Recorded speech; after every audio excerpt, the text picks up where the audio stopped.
ಸದ್ಗುರು ಶ್ರೀ ಶುದ್ಧ ಬ್ರಹ್ಮಣೇ ನಮಃ. ಸಮಸ್ತ ಶುದ್ಧ ಬ್ರಹ್ಮ ಸ್ವರೂಪರಿಗೆ ಅನಂತ ಅನಂತ ಪ್ರಣಾಮಗಳು. 4ನೇ ತರಂಗ ಉತ್ತಮ ಅಧಿಕಾರಿಗೆ ಉಪದೇಶ ನಿರೂಪಣ 109ನೇ ವಿಷಯಾಂಕ.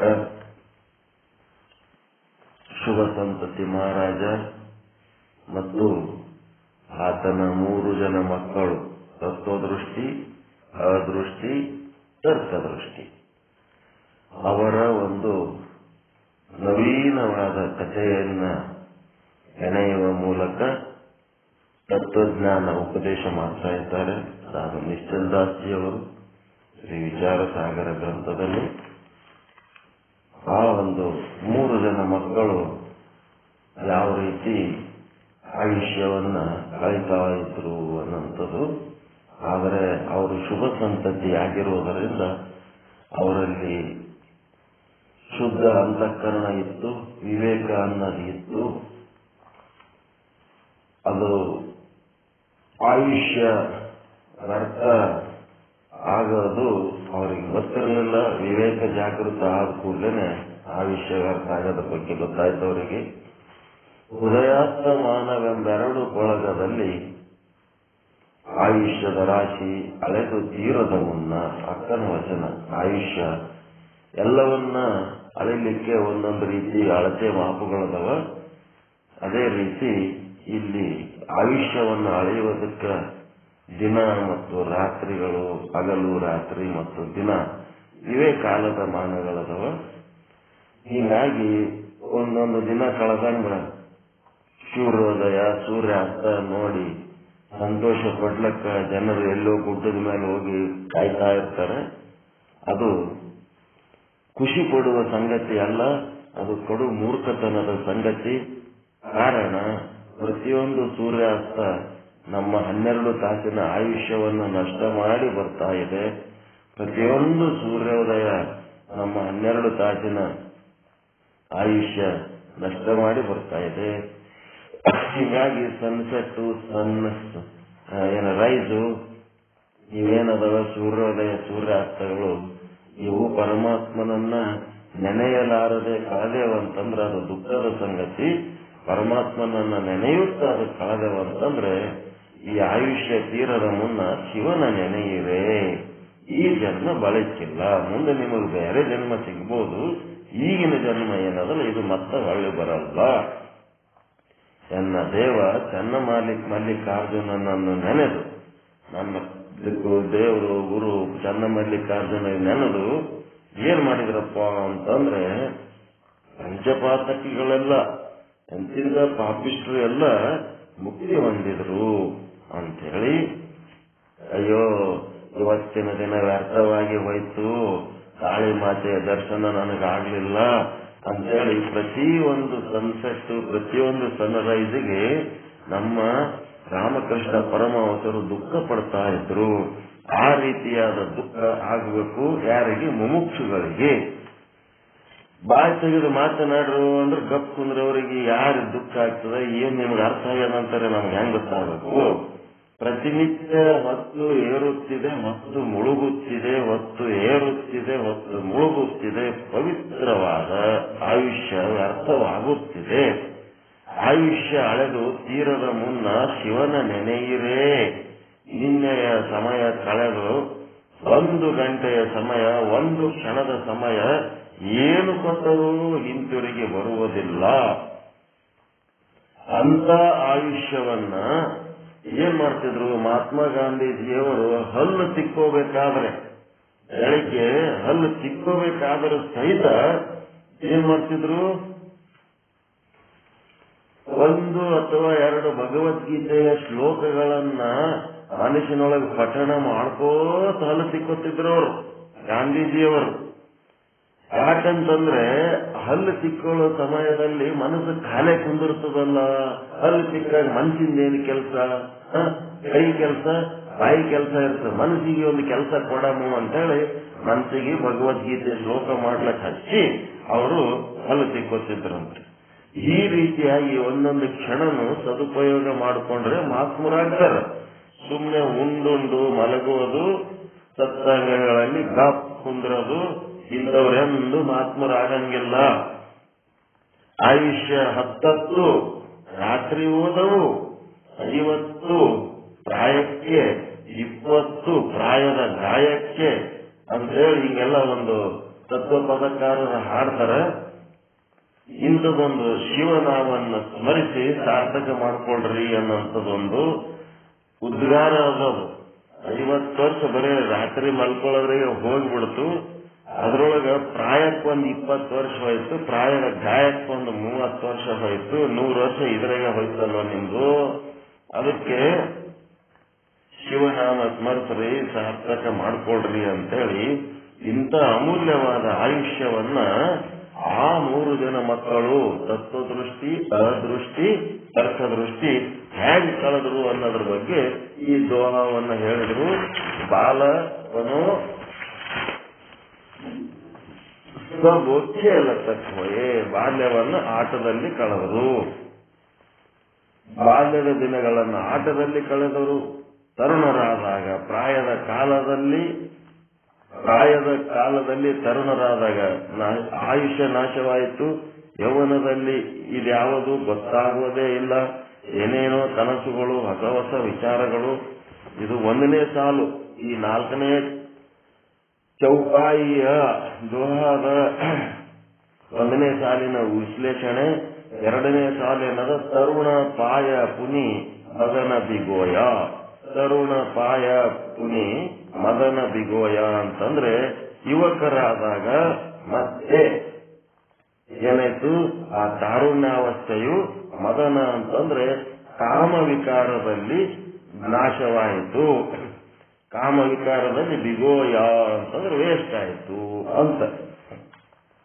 ಮುಂದೆ ದಾರಿ ನಾರಿ ಗೃಹ ಮೂರ ಮಾರ ಪ್ರಕಾಶಿ ಅಂತಂದ್ರೆ ದಾರಿ ನಾರಿ ಗೃಹ ಮಾರ ಪ್ರಕಾಶ. ದಾರಿ ನಾರಿ ಅಂತಂದ್ರೆ ಆಕೆನ್ನ ಮದುವೆ ಮಾಡ್ಕೊಂಡು ಗೃಹ ಮನೆಯಲ್ಲಿ ಇಟ್ಟುಕೊಂಡು, ಮಾರ ಪ್ರಕಾಶಿ ಅಂದ್ರೆ ಕಾಮವನ್ನ ವಿಕಾಸ ಮಾಡ್ಕೊತೋದ, ತನ್ನ ಮನಸ್ಸಿನ ಇಚ್ಛೆಗಳನ್ನ ದೊಡ್ಡ ಮಾಡ್ಕೊತೋದ. ಹೆಂಡತಿನ ಮಾಡ್ಕೊಂಡ, ಮಕ್ಕಳಿಗೆ ಶಾಲೆ ಕಲಿಸೋದು, ತನ್ನ ಮನೆಯೊಳಗೆ ವಸ್ತುಗಳನ್ನು ಸಂಗ್ರಹ ಮಾಡೋದು, ಮನೆ ಕಟ್ಟೋದು, ಇದೇ ಡೆವಲಪ್ ಮಾಡೋದ.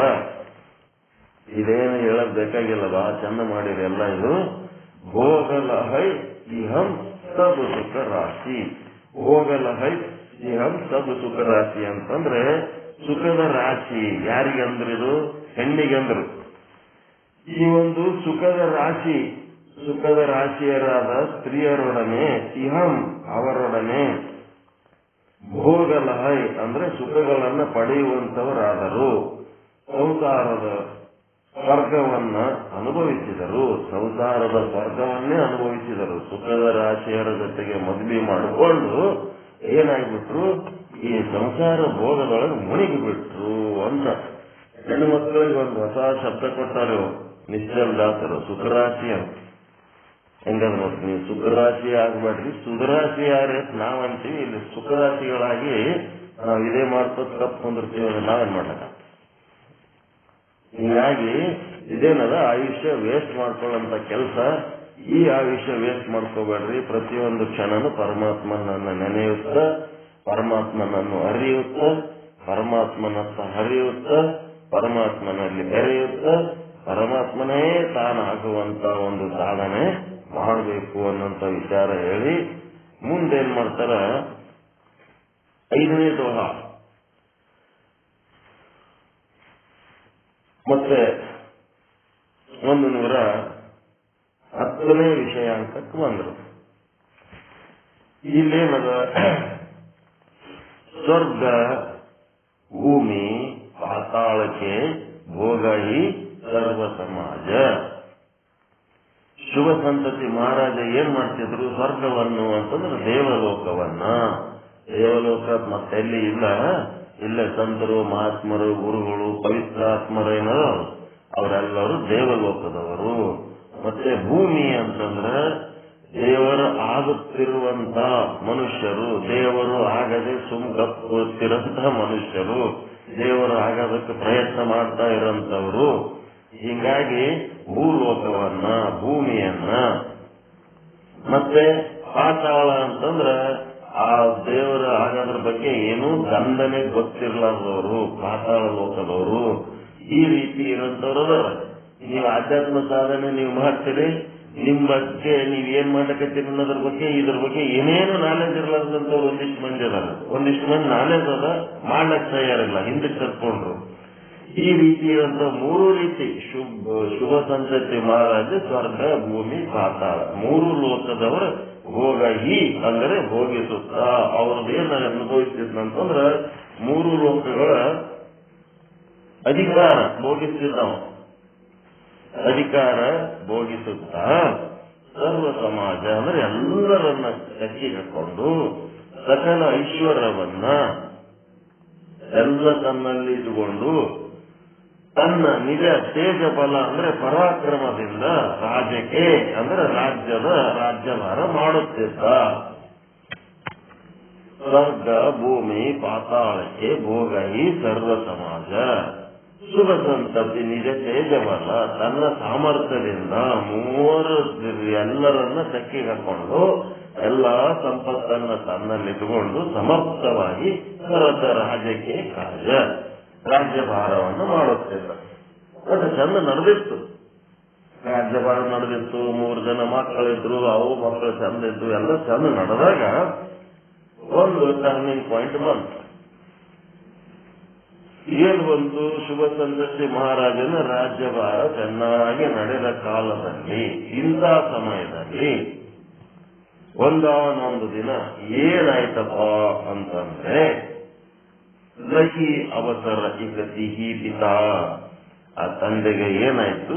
ನಿಜ ಹಿಯ ರಚೋ ವಿಚಾರ ಸುಖ ಸ್ವರೂಪ ಅಜ ಆತ್ಮ ತಾಸು ಭಿನ್ನ ಅಸಾರ ಅಂತೇಳಿ ಇದು ಟರ್ನಿಂಗ್ ಪಾಯಿಂಟ್. ಇದು ವಿಚಾರ ಸಾಗರದೊಳಗ ಟರ್ನಿಂಗ್ ಪಾಯಿಂಟ್. ಇಂಥದೊಂದು ಸ್ಥಿತಿ ಬರಬೇಕು. ಇದಕ್ಕೇನಂತಾರ, ಬಹಳ ಇಂಪಾರ್ಟೆಂಟ್ ಇದು. ಈ ಟರ್ನಿಂಗ್ ಪಾಯಿಂಟ್ ಅವನಿಗೆ ಬಂತು, ನಮಗಿನ್ನ ಬಂದಿಲ್ಲ. ಯಾರಿಗಂತೂ ಶುಭ ಸಂತತಿ ಮಹಾರಾಜಿಗ ತಂದೆಯಾಗಿರತಕ್ಕಂತ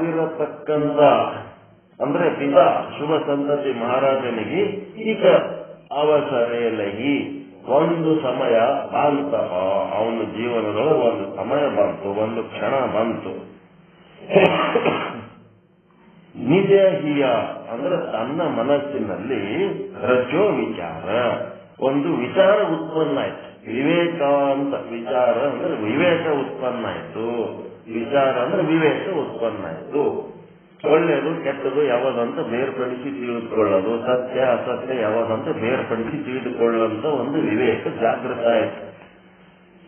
ಇಂಥ ಒಂದು ವಿವೇಕ ಜಾಗೃತ ಆಯ್ತು. ಅದು ಎಂತ ವಿವೇಕ ಅಂತಂದ್ರೆ ಸುಖ ಸ್ವರೂಪ ಅಜ ಆತ್ಮ. ಆತ್ಮನು ಸುಖ ಸ್ವರೂಪನು ಅಂದ್ರೆ ಆನಂದ ಸ್ವರೂಪನು ಮತ್ತು ಅಜ ಅಂದ್ರೆ ಜನ್ಮರಹಿತನು. ಸುಖ ಸ್ವರೂಪ ಅಜ ಆತ್ಮ ಅನ್ನೋ ಸಾಲಿನ ಅರ್ಥ ಇದೆ. ಸುಖ ಸ್ವರೂಪ ಅಜ ಆತ್ಮ ಅಂದ್ರೆ ಆತ್ಮನು ಸುಖ ಸ್ವರೂಪನಾಗಿದ್ದಾನೆ ಮತ್ತು ಆನಂದ ಸ್ವರೂಪನಾಗಿದ್ದಾನೆ. ಅಜ ಅಂತಂದ್ರೆ ಮತ್ತು ಜನ್ಮರಹಿತನಾಗಿದ್ದಾನೆ ಅಂತೇಳಿ ಆತ್ಮದ ಮಹತ್ವವನ್ನು ಅರಿಯುವಂತ ಒಂದು ಕ್ಷಣ ಬಂತ ಅವನಿಗೆ. ಯಾರಿಗೆ? ಶುಭ ಸಂತತಿ ಮಹಾರಾಜನಿಗೆ. ಮತ್ತೇನು ಇನ್ನ ಒಂದು ಏನಾಯ್ತಪ್ಪ? ವಿವೇಕದ ಇನ್ನ ಒಂದು ಭಾಗ ಅಕ್ಕಿ ಮತ್ತು ಕಲ್ಲು ಬೇರ್ಪಡಿಸ್ಬೇಕಲ್ಲ. ಅಕ್ಕಿ ಅಂದ್ರೆ ಯಾವಾಗಂತ ಗೊತ್ತಾಯ್ತು. ಈಗ ಕಲ್ಲಿನ ಸುದ್ದಿ. ಕಲ್ಲಿಂದ ಏನಾಯ್ತು? ತಾಸು ಭಿನ್ನ ಅಸಾರ, ಅದಕ್ಕಿಂತಲೂ ಆತ್ಮಕ್ಕಿಂತಲೂ ಭಿನ್ನವಾದದ್ದು ಅಸಾರವಾಗಿದೆ ಅಂದ್ರೆ ತುಚ್ಛವಾಗಿದೆ. ಆತ್ಮನನ್ನು ಹೊರತುಪಡಿಸಿ ಏನೇ ಅನಾತ್ಮಗಳದವ ಅವೆಲ್ಲ ಅಸಾರವಾಗಿವೆ, ತುಚ್ಛವಾಗಿವೆ. ಅವು ಮಾಡೋದ್ರಾಗ ಏನೇನೇನೇನೇನೇನು ಅರ್ಥ ಇಲ್ಲ ಅಂತ ಹೇಳ್ಬಿಟ್ಟು ಇಂಥ ವಿಚಾರ ಬಂತು. ಆತ್ಮ ಅನಾತ್ಮಗಳನ್ನ ಬೇರ್ಪಡಿಸಿ ತಿಳಿಯುವುದಕ್ಕೆ ವಿಚಾರ ಎನ್ನುತ್ತಾರೆ. ಏನಾಯ್ತು? ಆತ್ಮ ಉಚ್ಚವಾಗಿದೆ, ಆತ್ಮವೇ ಸರ್ವೋಚ್ಚವಾಗಿದೆ. ಹೌದಾ ಇಲ್ಲ? ಆತ್ಮನಿಂದ ಭಿನ್ನವಾದ ಅನಾತ್ಮವಲ್ಲ, ತುಚ್ಛವಾಗಿದೆ. ಅದಕ್ಕೇನಂದ್ರೆ ಅವರು ಅಸಾರ, ಸಾರ ಇಲ್ಲದ ಬದುಕು, ಅಸಾರವಾದ ಬದುಕು, ಇಂಥದೊಂದು ಸಾರ ಇಲ್ಲದ ಆಯ್ತಪ್ಪ ಅಂತೇಳಿ.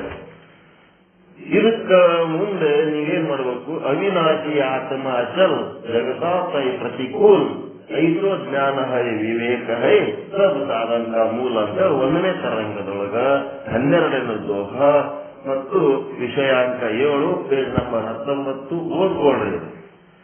1ನೇ ತರಂಗದೊಳಗ 12ನೇ ದೋಹ ವಿಷಯಾಂಕ 7 ಪೇಜ್ ನಂಬರ್ 19.